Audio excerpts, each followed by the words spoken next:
Good evening, dear brothers and sisters in Christ. Welcome to the celebration of the Holy Sacrifice of the Eucharist, this Palm Sunday of the Lord's Passion. Let us include in our prayers the following intentions for the thanksgiving of Lito and Lori Zapanta, for the birthday thanksgiving of Peter Henson, Mel Galang, Father Kenneth Alde, Father Bogs Balagtas, Chico Gozon, Elizabeth Henson. For the special intentions of Rowena Lagman Songko, John Ray, Michelle and Davina Abalos, Edgardo and Beth Palo, Lynette Nukum and family, Helen David, Tita Bermudez, Eleanor Ventura, Jeremy Robes, Arman and Mariette Nang, Rosana Reyes, Jimmy and Inday Santo Domingo, Patrick and Sarah Goquinco. For the good health, speedy recovery, and healing of Emil Maniago, Nicanor Cruz, Atoy Bustos, Valeriano Pangilinan Jr., Marie Chris Salak, Maylin Magtoto Anunciacion, Sister Melissa Arquiano, Leonico Salvador, Leofer Razon, Virgilio de los Santos, Victoria Aguas, Ramil Sunga, Mario Benzon, Maria Regina Dizon, Rosalita B. Torres, Edel Umlas, Gloria Pandillo, Ernesto Dizon, Pat Ahos, and those whom we pray for healing. For the eternal repose of the souls of Fritz Gerald, Teresita Tirising Capis, Robin Bong Nepomuceno, Teresita Gopez, Federico Macalino, Araceli Macalino, Joel Clemente, Christian Pexon, Joshua Gabriel Macasaet, Ponciano Belen and Ronel Castro, Jesus Balidio, Manolita Pasion, Esmirna Perez, Filmer Abrahano, Felipe Abrahano, Daisy Rason de Mabuyo, Maria Monica Bata, Remedio Saldana Calilong, Rita Calilong Hurtado, Rico Calilong, Mara Calilong, Genemino and Asuncion Umlas, Faustino Santa Maria Jr., Luciana Olalia, Elena Parico, Vicente and Ellen Tantamco, Alex Resurrection, Alejandro and Milagros Resurrection, Magno and Francisca Hipolito, and all poor souls in purgatory.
Let us all rise and glorify the Lord by singing the entrance hymn.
Let children proclaim through every land, Hosanna to our King.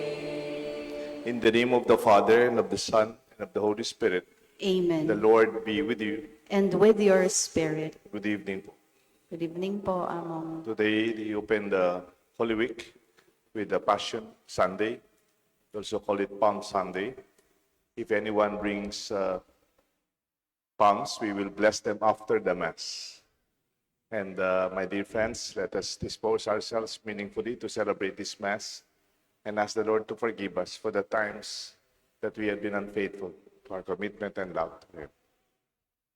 Together we pray, I confess to Almighty God and to you, my brothers and sisters, that I have greatly sinned in my thoughts and in my words, in what I have done and in what I have failed to do, through my fault, through my most grievous fault. Therefore I ask Blessed Mary, ever Virgin, all the angels and saints, and you, my brothers and sisters, to pray for me to the Lord our God. May Almighty God have mercy on us, forgive us our sins, and bring us all to everlasting life. Amen.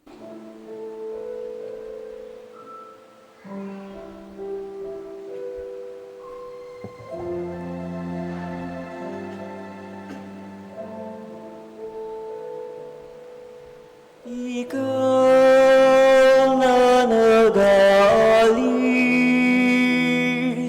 ng makakasalanan ng mundo, Panginoon,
Let us pray.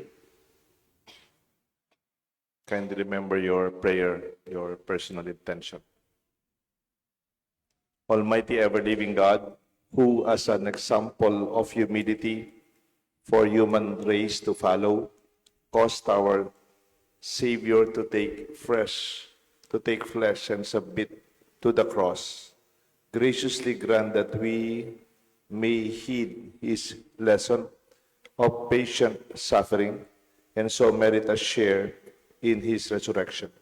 We ask this, O Lord Jesus Christ, your Son, who lives and reigns with you in unity of the Holy Spirit, God, forever and ever. Amen. The Liturgy of the Word.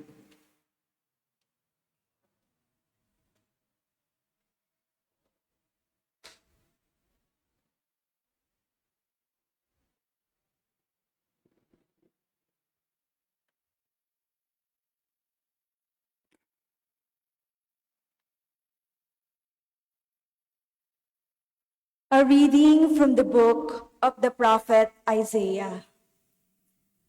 The Lord God has given me a well-trained tongue, that I might know how to speak to the weary a word that will rouse them. Morning after morning, he opens my ear that I may hear, and I have not rebelled, have not turned back. I gave my back to those who beat me, my cheeks to those who plucked my beard. My face I did not shield from buffets and spitting. The Lord God is my help, therefore I am not disgraced. I have set my face like flint, knowing that I shall not be put to shame. The word of the Lord. Thanks be to God. Responsorial Psalm, let our response be, my God, why have you abandoned me? My God, why have you abandoned me? All who see me scoff at me.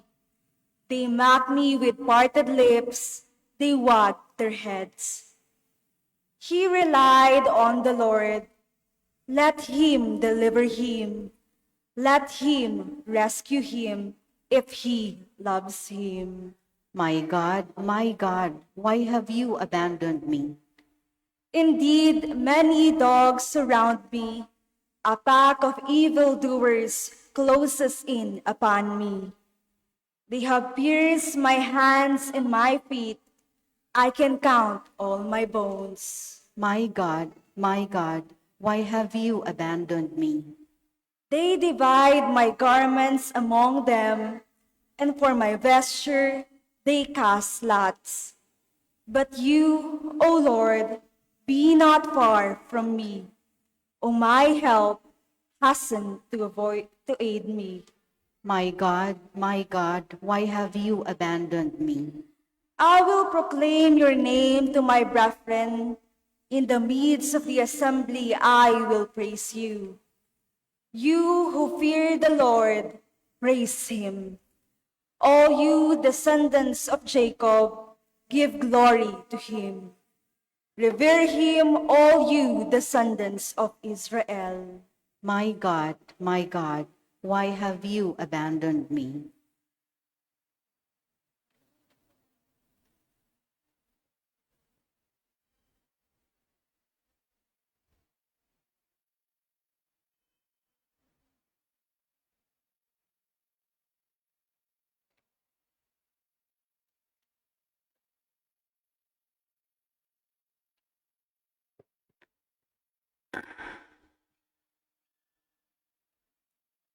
A reading from the letter of St. Paul to the Philippians. Christ Jesus, though he was in the form of God, did not regard equality with God something to be grasped.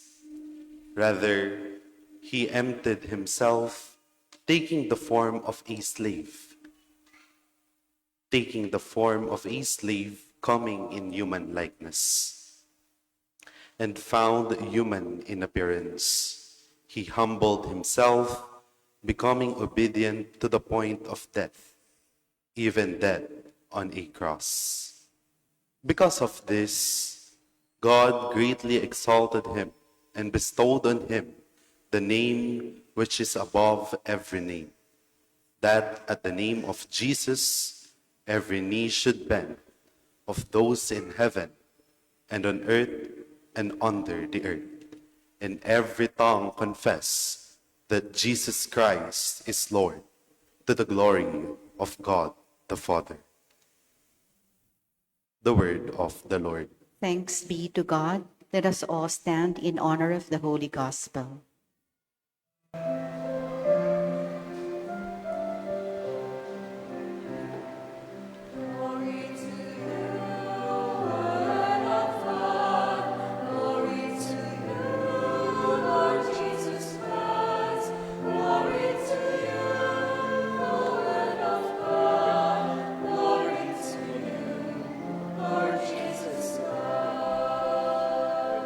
All together, please. Christ became obedient to the point of death, even death on a cross.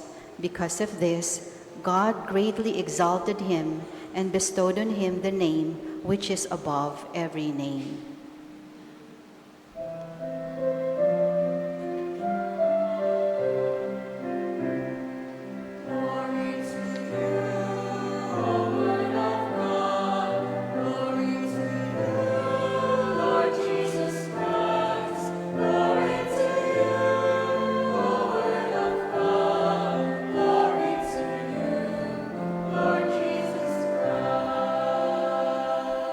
The Passion of our Lord Jesus Christ according to St. Luke.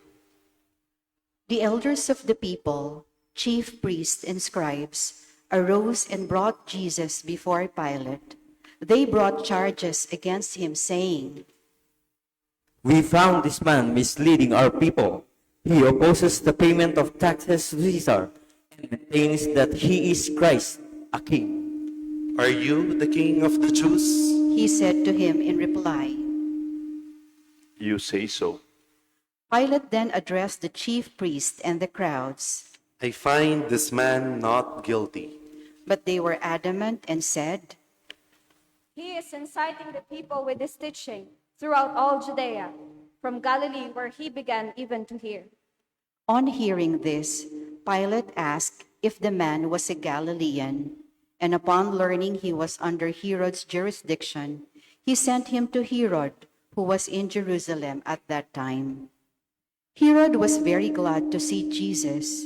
He had been wanting to see him for a long time, for he had heard about him and had been hoping to see him perform some sign. He questioned him at length, but he gave him no answer. The chief priests and scribes, meanwhile, stood by, accusing him harshly. Herod and his soldiers treated him contemptuously and mocked him, and after clothing him in resplendent garb, he sent him back to Pilate. Herod and Pilate became friends that very day, even though they had been enemies formerly. Pilate then summoned the chief priests, the rulers, and the people, and said to them, You brought this man to me and accused him of inciting the people to revolt. I have conducted my investigation in your presence and have not found this man guilty of the charges you have brought against him, nor did Herod, for he sent him back to us. So no capital crime has been committed by him. Therefore, I shall have him flogged and then release him. but all together they shouted out, Now Barabbas had been imprisoned for a rebellion that had taken place in the city and for murder. Again, Pilate addressed them, still wishing to release Jesus, but they continued their shouting. Pilate then addressed them a third time. What evil has this man has done? I found him guilty of no capital crime. Therefore, I shall have him flogged and then release him. With loud shouts, however, they persisted in calling for his crucifixion, and their voices prevailed.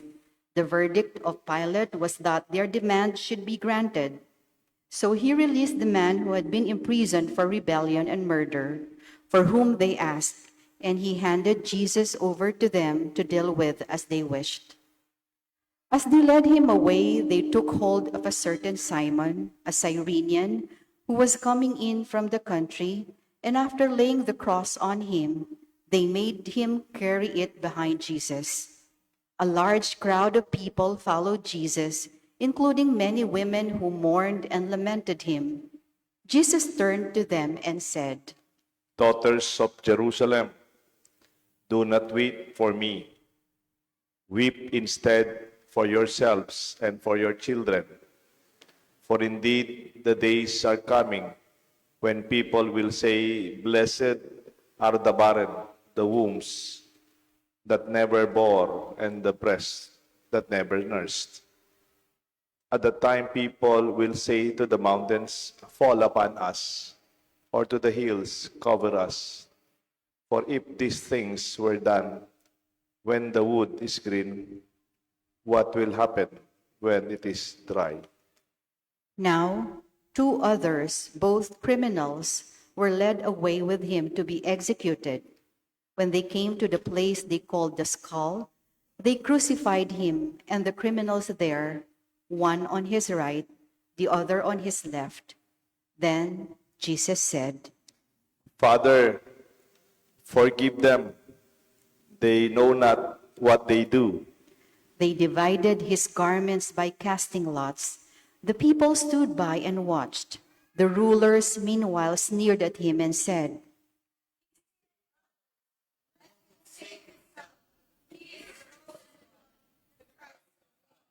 Even the soldiers jeered at him. As they approached to offer him wine, they called out.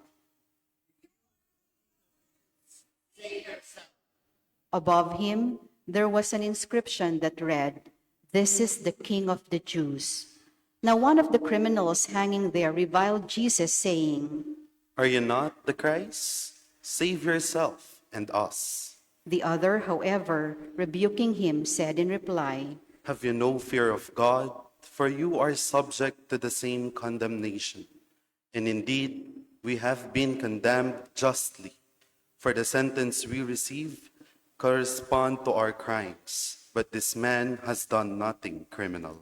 Then he said, Jesus, remember me when you come into your kingdom. He replied to him, Amen, I say to you, today you will be with me in paradise.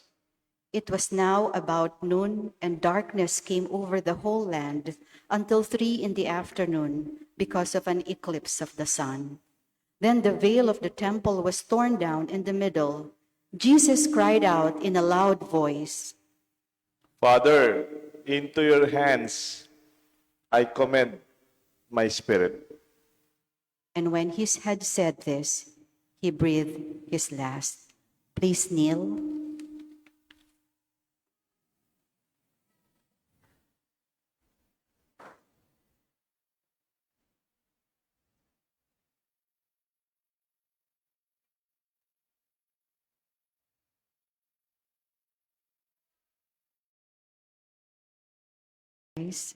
The centurion who witnessed what had happened glorified God and said, This man was innocent beyond doubt. When all the people who had gathered for this spectacle saw what had happened, they returned home beating their breasts. But all his acquaintances stood at a distance, including the women who had followed him from Galilee and saw these events. The Gospel of the Lord. Praise to you, Lord Jesus Christ.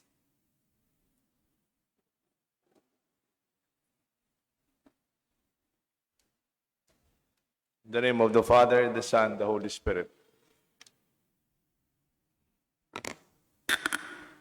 Palm Sunday marks the dramatic entry of Jesus into Jerusalem.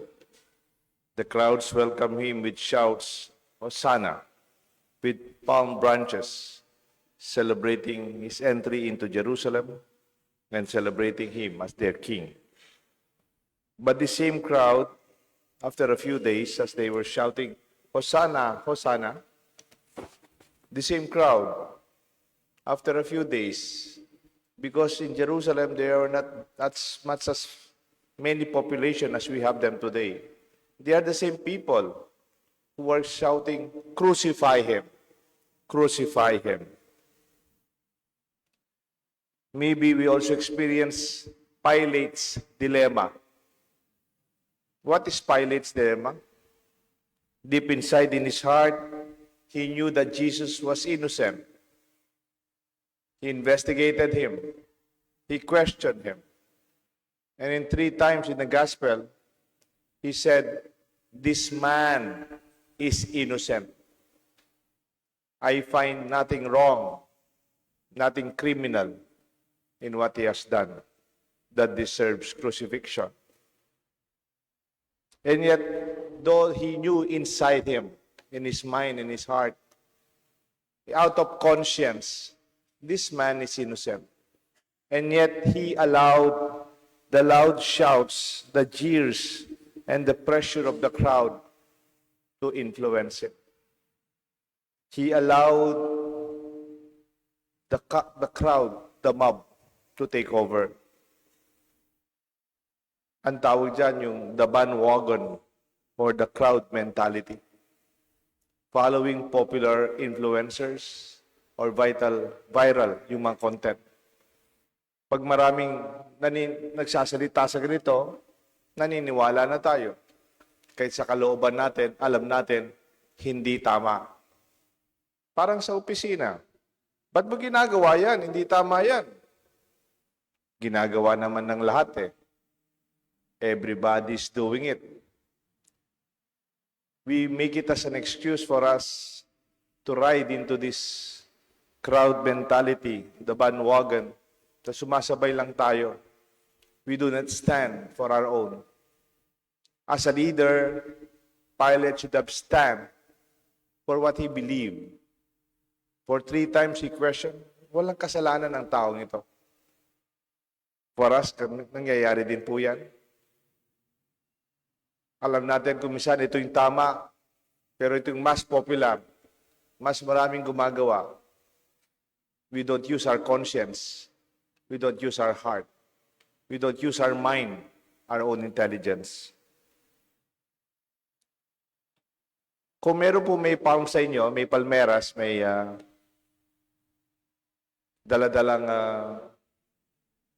palms for blessing after the Mass, alam niyo po, mayroong variety or species of palms na pag nagkaroon na sila ng fruits, they already die afterwards.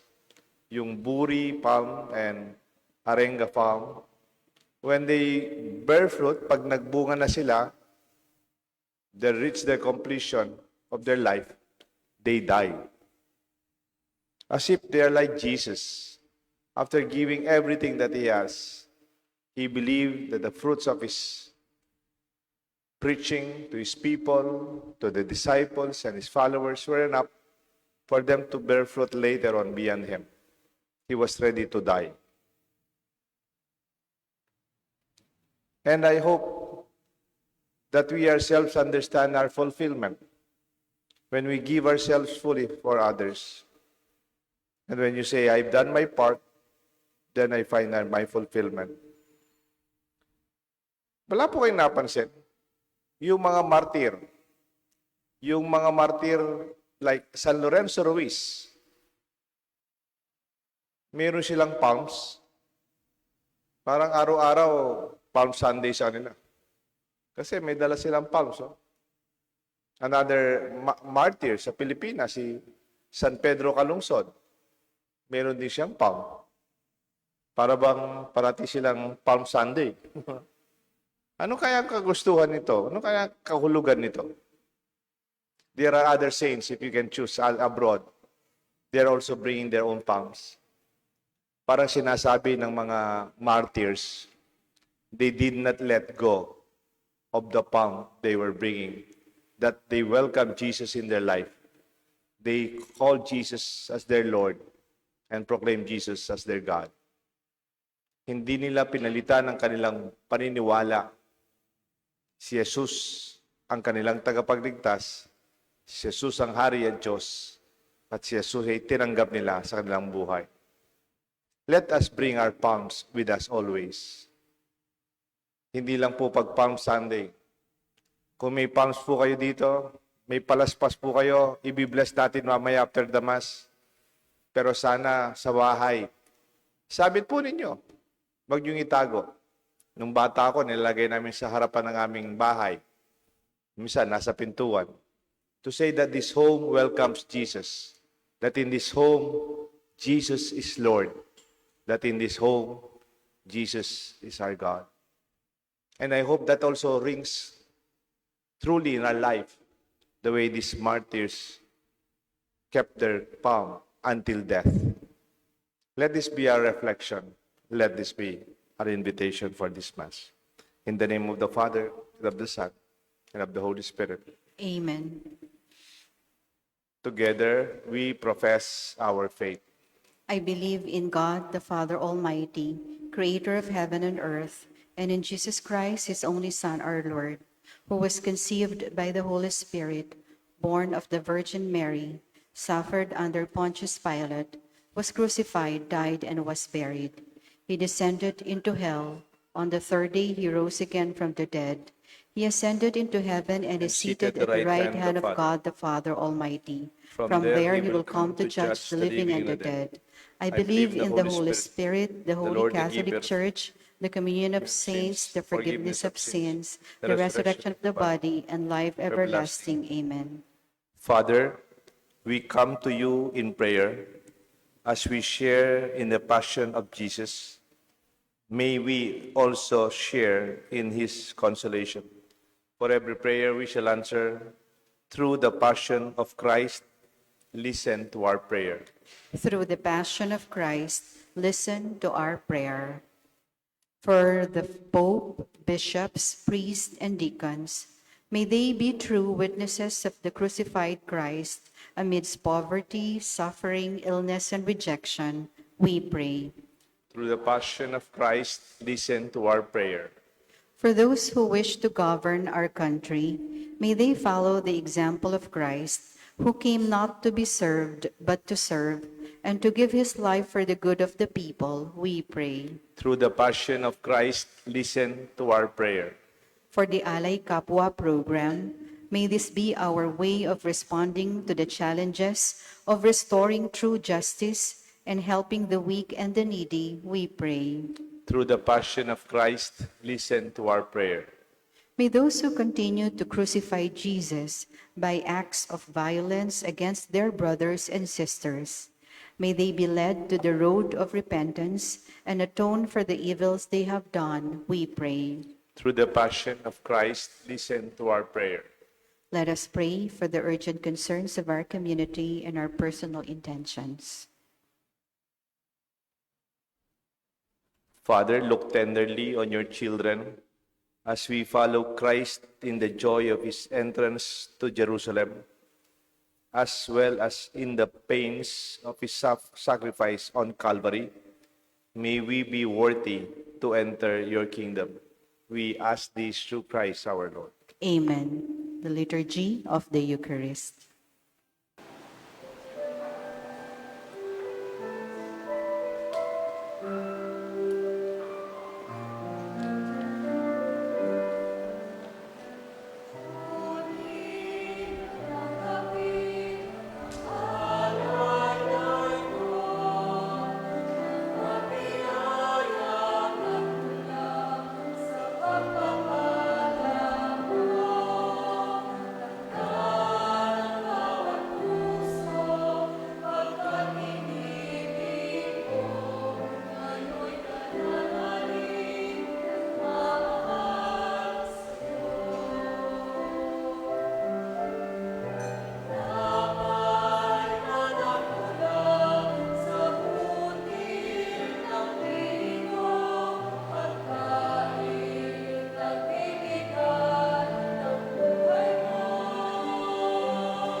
Pray, my dear friends, that this sacrifice may be made acceptable to God, the Almighty Father.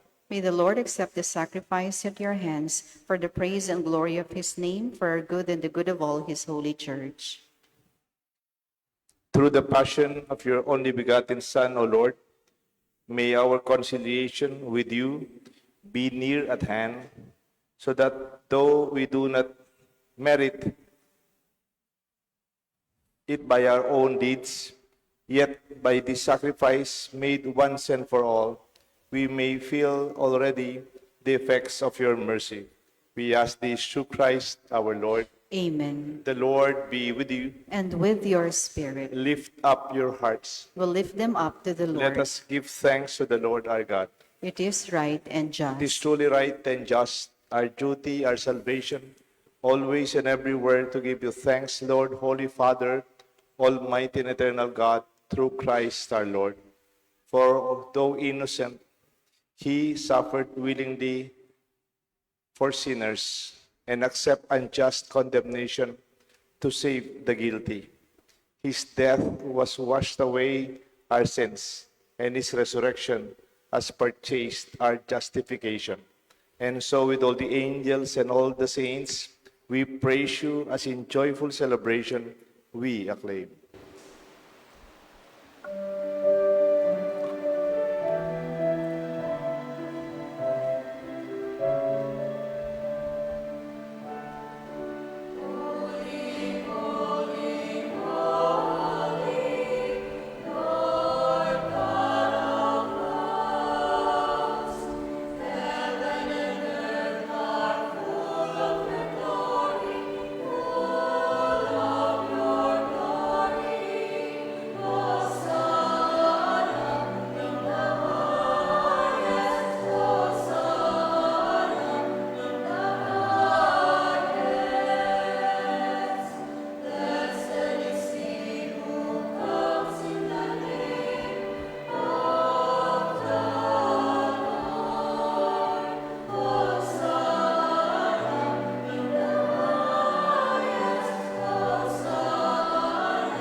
You are indeed holy, O Lord, the fount of all holiness.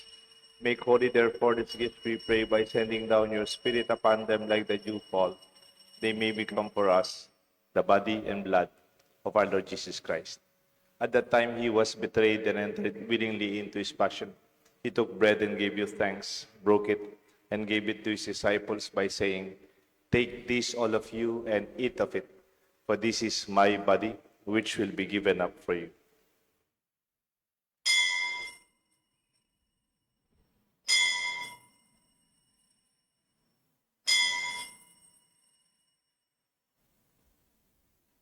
In a similar way, when supper was ended, he took the chalice, once more giving thanks. He gave it to his disciples, saying, "Take this, all of you, and drink from it, for this is the chalice of my blood, the blood of the new and eternal covenant. It will be shed for you, for many, for the forgiveness of sins. Do this in memory of me."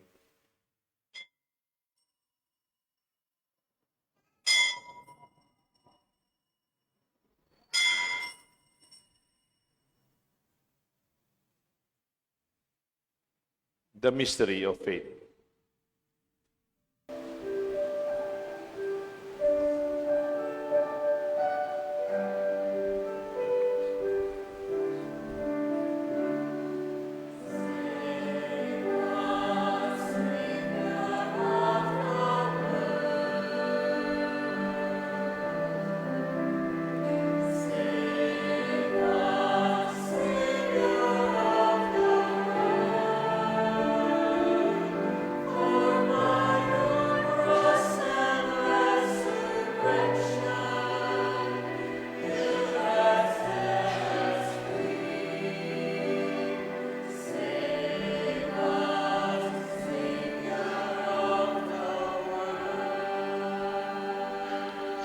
Therefore, as we celebrate the memorial of his death and resurrection, we offer you, O Lord, the bread of life, the chalice of salvation, giving thanks that you have held us worthy to be in your presence and minister to you.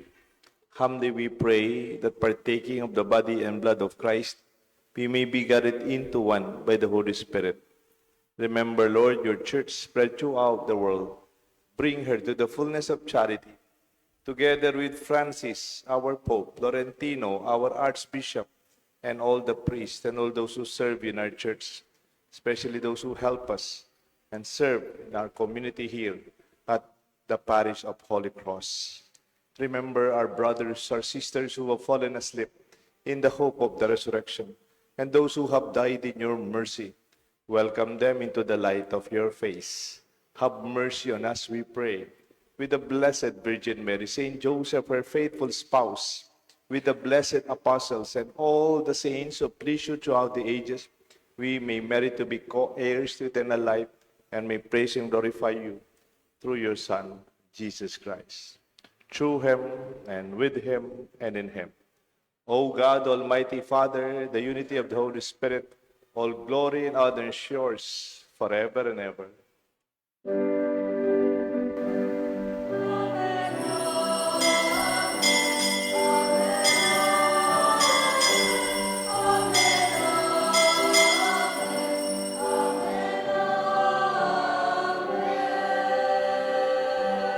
At the Savior's command and formed by divine teaching, we dare to call God our Father.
Deliver us, Lord, we pray, from every evil.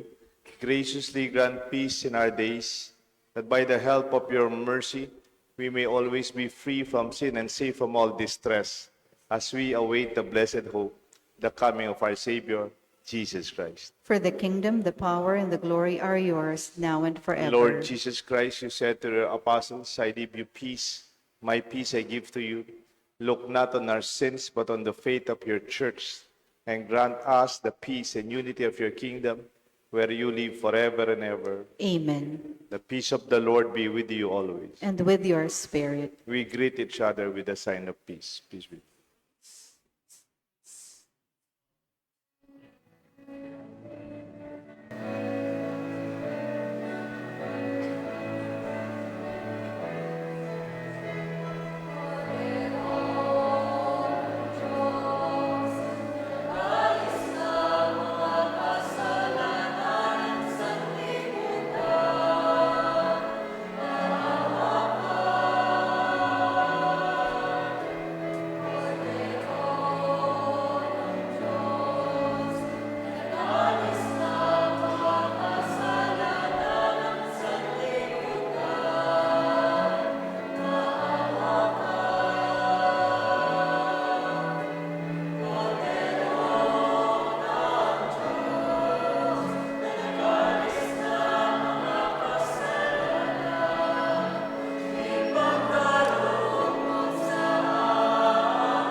Behold the Lamb of God, behold him who takes away the sins of the world. Blessed are those called to the supper of the Lamb. Lord, I am not worthy that you should enter under my roof, but only say the word, and my soul shall be healed.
Let us pray. Please stand.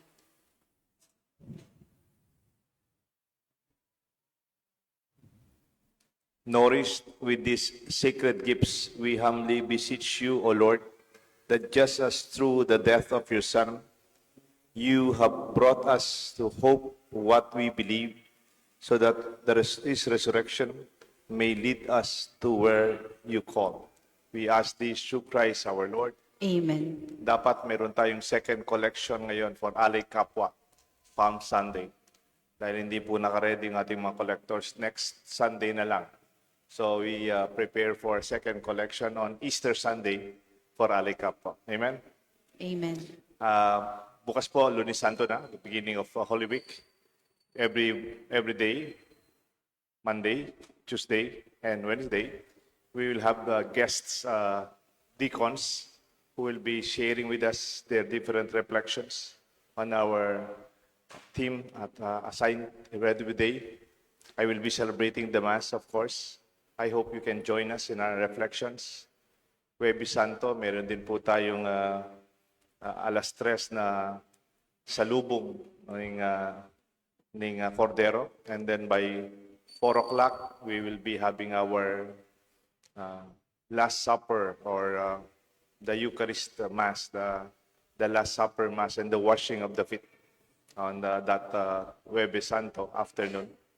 And then by 6 o'clock, we will have our Visita Iglesia. Friday, Good Friday, 5 o'clock in the morning, meron po tayong Station of the Cross. It will start from Deca, the gate of Deca, to sa guardhouse. And then we will walk through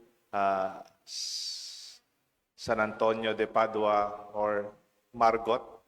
And then here in our place at Sapang Bato, we will stop at Little Baguio Chapel. Magkakaroon po ng groundbreaking for the construction of their chapel. Maganda po yung kanilang chapel ay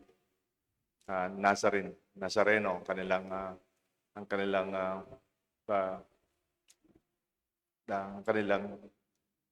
pangalan ng kanilang chapel.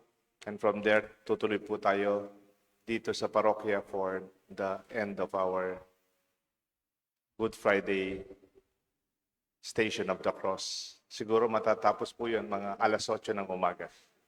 In the afternoon, meron po tayong veneration of the cross, walang misa, pero we will venerate the cross by 3 o'clock. And then by 6 o'clock, meron po tayong procession. Yung the next day, Black Saturday, wala pong misa sa Black Saturday, pero yung umaga, walang misa, pero meron tayong general cleaning. Maglilinis tayo ng simbahan. At para yung ating Easter Sunday, yung alas 8, Easter Vigil, we will have prepare ourselves for a meaningful resurrections experience of the victory of the Lord in these sufferings. And then tuloy-tuloy na po doon ang ating mga Sunday Masses na regular, pero Easter Sunday Masses. I hope you can join us in our celebration. The Lord be with you. And with your spirit. Kindly bow your heads for the blessing. Lord, bless your people who have come of their sacrifice. Continue to guide them, O Lord, in their journey in this Lenten season as we reach the Paschal mystery of your suffering, death, and resurrection. Grant them the joy to remain faithful to you, O Lord. Welcome you in their home and proclaim you as their Lord in their house and their life. We ask this through Christ our Lord. Amen. And may the blessings of Almighty God rest upon you and your family, the Father, the Son, and the Holy Spirit. Amen. Always bring your palm with you in your life, in your heart. Our Mass is offered. Let us go in peace. Thanks be to God. Lumapit po dito yung mga may palms.